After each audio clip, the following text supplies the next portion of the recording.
An extended economic crisis and accusations of a government crackdown will once again be centre stage as Zimbabweans head to the polls on August 23rd.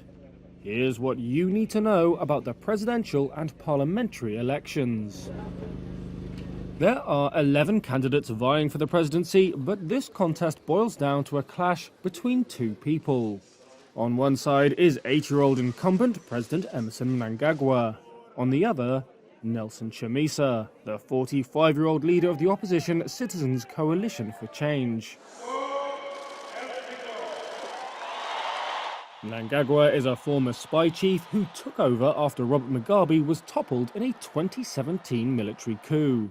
He's seeking a second term after narrowly defeating Chamisa in a disputed 2018 election. Political analysts say the race is tilted in the favour of Mnangagwa and his ZANU-PF.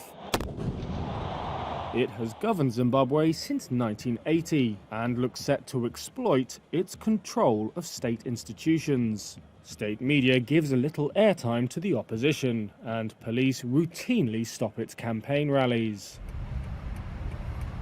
But Chamisa's CCC hopes to benefit from frustration over the top electoral issue in the country. That is, the economy.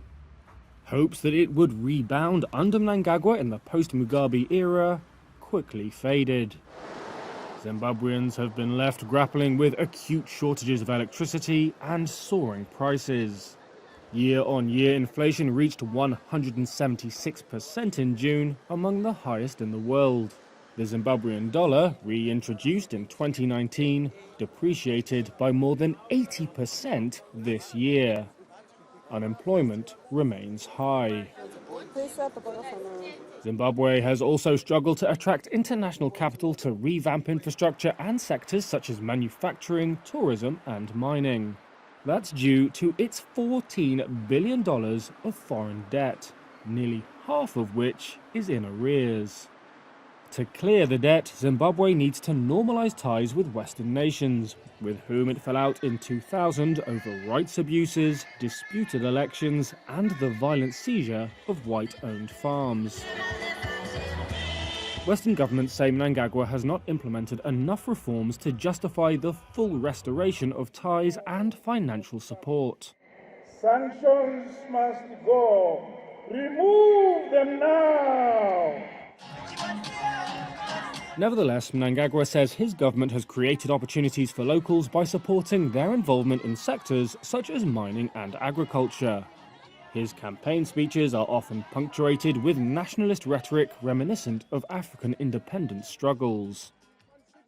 Chamisa argues that Mnangagwa's policies favour a small, connected elite. They can't be above the people. They can't defeat the people. He has promised to grow the economy, fight corruption, and end Zimbabwe's isolation. Some 6.6 million people are registered to vote, the Electoral Commission has said, higher than the previous poll in 2018. To win the presidency, a candidate needs to get more than 50% of the vote or face a runoff.